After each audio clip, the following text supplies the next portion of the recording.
দেশের স্বাধীনতা ও সার্বভৌমত্ব বর্তমান সরকারের কাছে নিরাপদ নয়। দেশের ভৌগোলিক অখণ্ডতা আজ হুমকির মুখে, এমন মন্তব্য করেছেন বিএনপির স্থায়ী কমিটির সদস্য মির্জা আব্বাস। বিকেলে কুমিল্লা শিল্পকলা একাডেমিতে বিভাগীয় সদস্য নবায়ন কর্মসূচির উদ্বোধন শেষে তিনি কথা বলেন।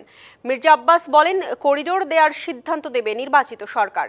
এ বিষয়ে অন্তর্বর্তী সরকারের অবস্থান সুস্পষ্ট করার আহ্বান জানান তিনি। বিএনপি চাঁদাবাজি দখলবাজির মধ্যে নেই বলেও দাবি করেন মির্জা আব্বাস।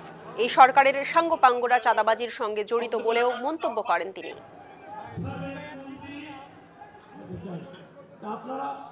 সিন্দাবাদের বুড়ো আমাদের ঘাড়ে চেপে বসেছে, ঘাড় থেকে আর নামতে চান না, ওনাকে ঘাট থেকে ঝাঁকি দিয়ে নামাতে হবে। আমি হয়তো আরও পরে নির্বাচনের কথা বলতাম, কিন্তু এখন কেন বলছি, আমি দেখছি আমার স্বাধীনতা সার্বভৌমত্ব নিরাপদ নয় এই সরকারের হাতে।